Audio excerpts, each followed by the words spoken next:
This episode is made possible by Walmart Connect. If you expect your media investment to deliver clear, measurable results, Walmart Connect can help you get there with powerful analytics and the reach of America's #1 retailer. Their closed-loop measurement uses Walmart's proprietary customer purchase data to track the impact of your campaign on sales, not just on Walmart's site and app, but also in store. For some campaigns, they can even provide rest-of-market data that tracks the impact on sales at other retailers. Visit walmartconnect.com today and see how they can help make your media spend meaningful. Walmart Connect, more than media, meaningful connections.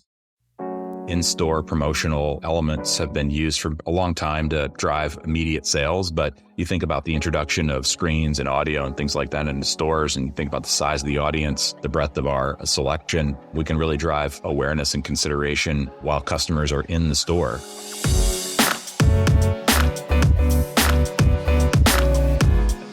Hey gang, it's Tuesday, April 30th. Sarah, Ryan, and listeners, welcome to the Behind the Numbers Daily and EMARKETER podcast made possible by Walmart Connect. I'm Marcus. Today I'm joined by two folks. Let's meet them. We start by introducing our principal analyst covering everything retail media, based in Brooklyn. New York. Brooklyn. Yes! Based, she's told me 1,000 times. Based in New York, it's Sarah Marzano. Hi, Marcus. I'm so happy to be here. Thanks for having me. Hello there. Of course. Thanks for joining. We also have with us the SVP of Retail Media Sales at Walmart Connect. Based somewhere, he's going to tell us in a second, it's Ryan Mayward. Hey, Marcus. Thanks for having me. Hello, sir. Welcome to the show. Where are you based? I'm based I'm in Hoboken today, which is where our office is, but I'm based in Brooklyn. That's where I live. Okay. Oh, very nice. All right, folks. Well, we start with our speed intro to get to know the guests a little better. So 5 questions, minute on the clock. Let's do it. So, Ryan, you are based in Brooklyn, but where are you from? Originally from Texas. Whereabouts? The Dallas-Fort Worth area. Very nice, very nice. Sarah, based in Brooklyn as well, but from? Wait for this. I'm from Texas too. Born and raised in Austin. That's why I made a face. No one's going to be able to see the face I made, but it's very... Came from Texas both people. In Brooklyn. Live it. What's happening? Brian, what do you do in a sentence? I lead sales for Walmart Connect. Okay, Sarah? I do my best to keep up with retail media and everything going on in that world. Yes, indeed. Ryan, what's your morning drink? Pretty standard fare, drip coffee, 2% milk, 1 sugar. Nice. Sarah? Drip coffee, oat milk, lots of it. Lots of coffee, not lots of oat milk. Okay. I like to make an instant coffee and then throw it everywhere. It was a tough start to the recording. Let's put it that way. Ryan, favorite musician of all time? Gonna go with a fellow Texan, Willie Nelson. Oh, yeah. Good choice. Sarah's like, damn it.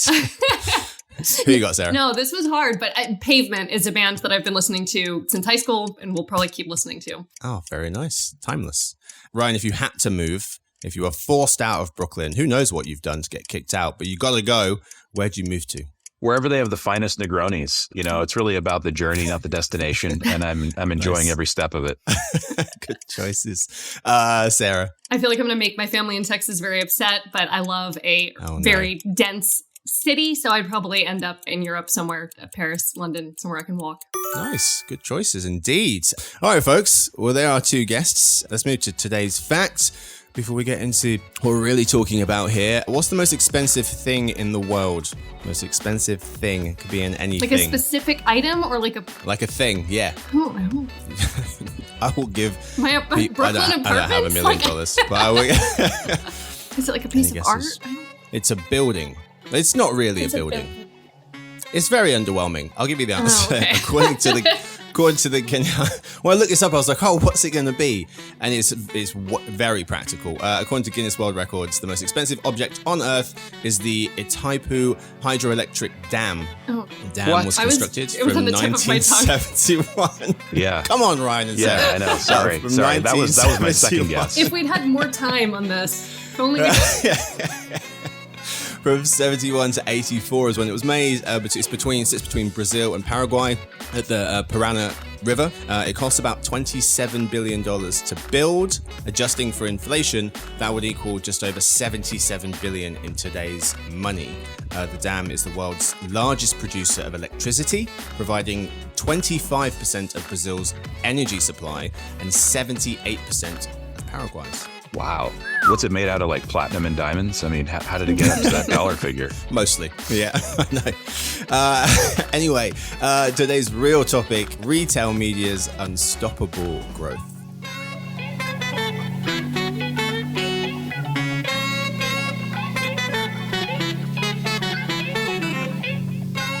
All right, folks, we're talking retail media for the leads. And let's start with just getting a sense of how you're seeing it changing, because I feel like you talk about retail media today, it's very different from when you talk about retail media a month ago or a month before that. But Ryan, what are you witnessing in terms of how retail media is changing today? Yeah, the phrase breaking down silos comes to mind. You know, when we were talking about retail media, say a dozen years ago, we were talking to people in sales and shopper marketing roles inside the brands. And we were showing up to talk about things like programmatic display and paid search. And I'm sure we sounded very strange talking about these things.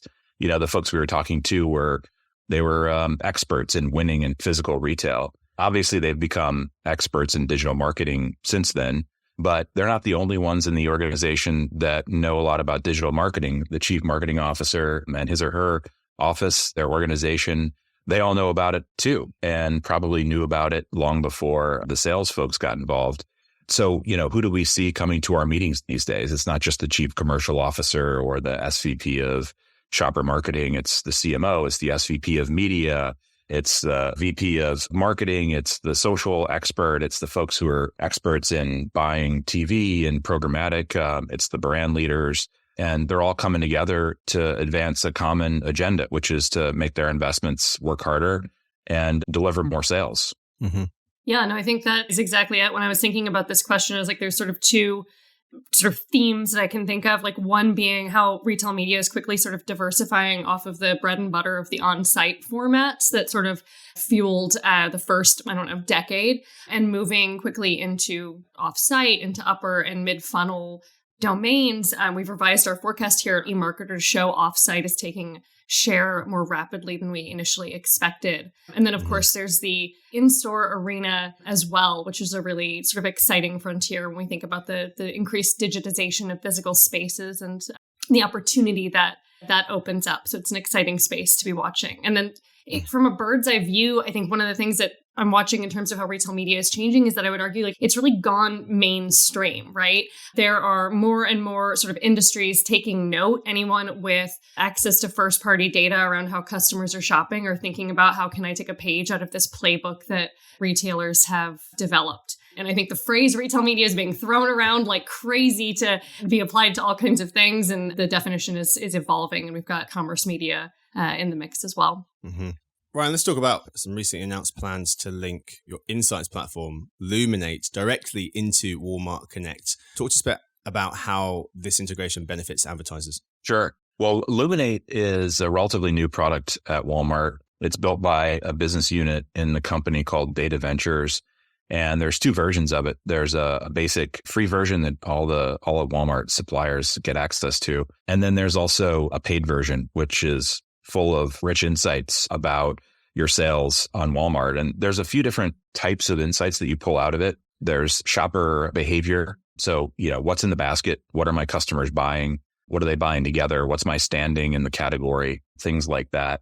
There's also things like channel performance. So between in-store sales, online pickup and delivery, ship to home, what does my sales momentum look like across all these different channels? What are trends over time? And then lastly, brands can access Walmart customers to get their perceptions on their brand, their products, their innovation pipeline through things like surveys and focus groups. And so rich source of insight into the Walmart customer at tremendous scale, obviously. And the last couple of years, you know, brands have been in the Walmart Luminate UI looking around for things that they can turn into actionable tactics with Walmart Connect. And my organization, or more broadly, the Walmart Connect organization, has been doing the same thing. We log into the tool, we do research, we look for business opportunities for brands, and then we look across our capabilities at Walmart Connect and we say, hey, brand, we realize that, you know, you've got a leaky bucket problem. Your lapsed buyers are accumulating. Here's a tactic. Let's target people who used to buy your product in the past, but haven't in a certain number of days. And we'll do it across these ad formats. And that's been very effective for the last year or two. But we've been focused on automation to really cut that workflow out. Let's get rid of the research step. And so Luminate Insights Activation is really about logging into the Luminate UI, seeing business opportunities like the leaky bucket problem that I just described. And then with the push of a button, having the Walmart Connect tactical recommendation get pushed over and set up in Walmart Connect's ad center. So you can, use display to behaviorally target folks who used to buy your products. So it's really about making it a lot easier for suppliers, for brands to act on our insights from Luminate into Walmart Connect's ad products. Mm-hmm. When I read about the announcement, I think what I got really excited about is just the efficiency that can be really unlocked. We're hearing a lot about advertisers just feeling fatigued around how fragmented their entire process has sort of become. And so the ability to really automate some of those wins felt like a slam dunk. Mm-hmm. Ryan, how is Walmart Connect evolving, changing to meet the demand for full funnel campaigns and brand building as well? Yeah, it's an important topic and something that I get asked regularly by all of our brand partners. And yeah, I've long argued that brand building can happen inside the shopping app, right? And we have over the years built out display and video formats and use different targeting techniques to make sure that customers know that brands they might like, but maybe have never bought are there for their shopping enjoyment, for their, to purchase. So there's the shopping app experience, which we've enriched over the last few years. There's also the store. When you think about in marketing today and you think about audience fragmentation, it's getting harder and harder to aggregate big audiences. And we've got about 140 million people a week walking through Walmart stores. And so think about the store as a brand building opportunity. Of course, in-store promotional elements have been used for a long time to drive immediate sales. But you think about the introduction of screens and audio and things like that in the stores, and think about the size of the audience, the breadth of our selection, we can really drive awareness and consideration while customers are in the store. And then the last piece, and this is the part that's more recent, that's been really exciting. It's probably the fastest growing part of Walmart Connect. That's leaving our stores, leaving the Walmart shopping app and finding our customers on the open web, finding them on streaming TV environments, finding them on social platforms and engaging them there, showing them brand messages and encouraging them to come back to Walmart to make purchases, or not, just purely driving awareness and consideration, engagement with the ads. That's what we're doing. And we're really excited about it. And brands are finding a lot of value there too. Yeah. I mean, Sarah, what comes to mind for you when you think of retail media and its ability to brand build? Yeah, I think we're seeing a lot of exciting activations in terms of considering that entire customer purchase journey. Ryan hit on a lot of the exciting pieces that we're watching. Ryan, I'd be curious how you guys are thinking about things like with the importance of CTV, like things like shoppable video and some of those innovations and things like social commerce and how adept we've seen some of the social platforms get at kind of going from sort of being purely this place to tell a story or learn about a brand to eventually potentially being a place where customers feel comfortable actually taking an action and driving that transaction. Yeah, I mean, customers, or rather brands are very excited about shoppable video in a streaming TV environment. I think there's a lot of logistical components to work through. We've been doing some pilots over the last year or so, and they've performed well. I think it's about getting the right product that requires, I guess, a measured amount of consideration such that you're willing to think about the product, engage with the retailer in a break in a piece of content that you're enjoying. But there's a lot of promise there if you work through, some of the logistical challenges of doing that across different streaming TV environments.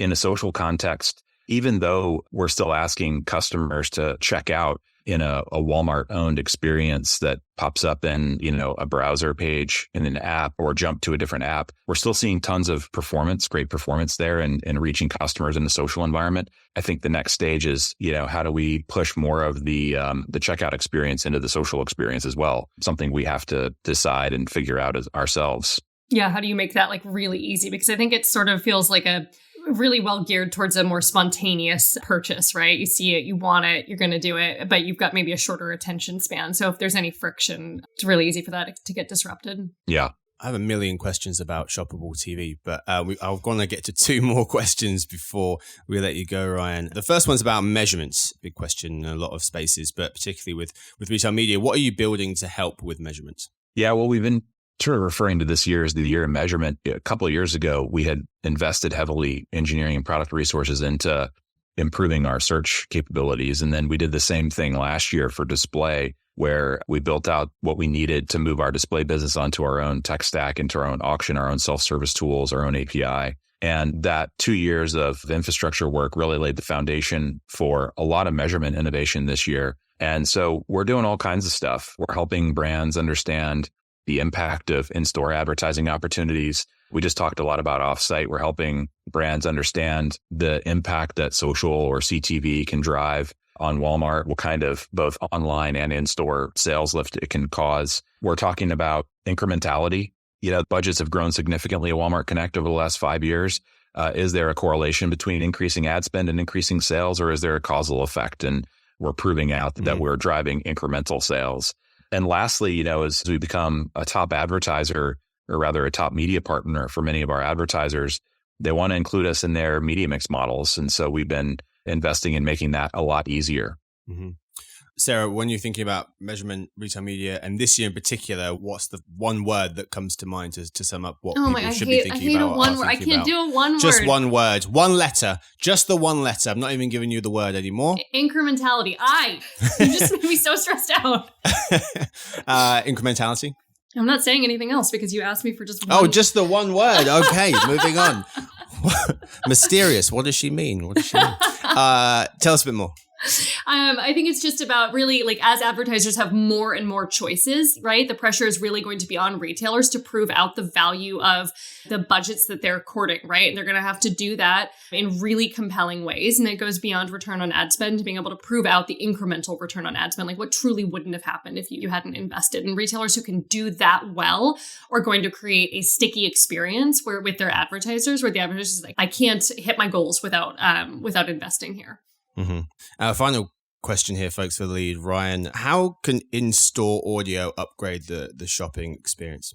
Well, our customers are omnichannel customers now, right? They're interchangeably using the shopping app and going into the store. They're using the app in the store. And so the question is, how do we provide tools, provide capabilities to brands to continue their conversation with our customers as they move between these two shopping spaces, between the app on their phone and our stores? And we've been building out those capabilities, mostly focused on different screens that are rolling out in our stores or have been in our stores for years. And the nice thing about audio, Walmart Radio is a popular streaming service in our stores. Customers love to hear music. We've built a light ad load into it. It's the only ubiquitous advertising asset throughout the store. And it's a really nice complement to the screens that customers are seeing and their ability to actually touch, taste, interact with the brand through things like demos and sampling. Mm-hmm. In-store audio is a really exciting one, I think, when we think about bringing retail media into stores, because to Ryan's point, customers are sort of accustomed to listening to music and some announcements when they shop through stores. A lot of retailers have the infrastructure already in place. But I think it's like any time that we're bringing advertising into the customer's path to purchase, you have to tread really carefully to make sure that the messaging feels additive. It's helping them learn about something that's bringing value to them versus being annoying or disruptive. And I think that comes down to everything from the content, making sure it feels contextually appropriate, to even things like volume, right? And making sure that it's not something that's disruptive. And I like the idea of retailers being thoughtful around how maybe in-store audio alone isn't going to drive an action, but it's layered with other in-store activations that are going to help tell a full holistic story. Yeah, excellent conversation, folks. Way more we could talk about, but we're going to move to the fourth quarter of the show now for a little bit of In Other News. Is there enough money to go around in retail media, and why performance marketers are shifting their priorities to brand building? Story one, with retail media exploding and new retail media networks popping up seemingly every week, Ethan Goodman, EVP of Digital Commerce at the Mars agency, thinks, quote, there's not enough money to go around for this to be sustainable, close quote. In a recent Digiday article from Kimiko McCoy, he was cited as saying, once you get past a certain point, the offerings start to blur together. And the question becomes, why don't I just invest in the major players like Amazon, Walmart, Target, Kroger? Miss McCoy notes that as retailers are starting to take note and make moves to stand out from the competition. But Ryan, what was your take on this article around not being enough to go around in retail media? The article had some really important points I thought about creative and retail media. And that's something that we've been spending a lot of time thinking about ourselves. If we're addressing a customer in a social environment or in a TV environment or in our own app, and we know a lot about them. It's a missed opportunity if we don't also tailor the creative to the environment and to what we know about them. And there's too much one-size-fits-all use of creative. And I think that's a rich area of innovation and something to change in retail media as we move forward. Sarah? Hard to pack a reaction into 40 seconds on this one, but I think what sort of kept coming back just to a word. Just one word. Stop it. I'm going to have nightmares about this. Every day you hear about a new retail media network launching. I think the most recent one here is Saks introducing its offering a couple of days ago. I think we're just entering a world where I would caution any retailer or commerce-focused business from thinking that if they build it, advertisers will come. That is not the world that we're in. And also, I think there's a big watch out around, it's exciting for retailers to think about this as a profitable revenue stream potentially. But if your business is suffering, retail media is not sort of a switch you can flip on to fix that. You have to get the fundamentals right. Mm-hmm. Story 2. In another piece by Miss McCoy of Digiday, she writes that as the digital ad marketplace gets more crowded, expensive, and riddled with data privacy initiatives, performance marketers find themselves shifting focus back to brand building and awareness. Nick Sharma, CEO of brand strategy agency Sharma Brands, thinks that, quote, the challenge for marketers now is how do you become interesting to buy? And you can't do that by just running Facebook ads, close quotes. Ryan, your take on this piece about performance marketers shifting their priorities to brand building? Well, we can see a microcosm of this within a shopping app, right? You can see a brand spend all their money on, call it bottom of the funnel tactics, closing the sale. And if that's all you do, eventually you run out of prospects to close. And so that's why there's the imperative in retail media to drive awareness and consideration as well. You have to replenish your funnel, so to speak, with new customers who might be interested and might love your brands. And so it's not surprising to see that this is the direction that brands are taking at the moment. Yeah. Sarah, your thoughts? Yeah, I agree. I think the article did a great job sort of describing why the pendulum would swing during times of economic downturn and concerns around inflation, really focusing on the performance piece. But as we're seeing this recognition, to Ryan's point, but the need to kind of fill the funnel, any retailer who's been paying attention and arming themselves with a toolkit to help with that brand building is going to find themselves in a better position to meet the demand of their advertisers who are really looking to, again, tell those stories wherever their customers are. Yeah, the piece actually citing some research of ours showing the share of marketers who are planning to increase their investment in brand marketing this year is up from 31% to 36%. And that's all we've got time for, folks. Thank you so much to my guests for hanging out. Thank you to Ryan. Thank you. It was great to be here. Yes, sir. Pleasure is all ours. Thank you to Sarah. Thanks for having me. Thank you indeed. Stressing me out several times. You're very welcome. Anytime. Thank you to Victoria, who edits the show, Stuart, who runs the team, and Sophie, who does our social media. Thanks to everyone for listening in to the Behind the Numbers Daily, an eMarketer podcast made possible by Walmart Connect. You can tune in tomorrow to hang out with Sarah Lebo, host of the Reimagining Retail show, where she'll be speaking with Sky Canavis and Zach Stambor all about luxury.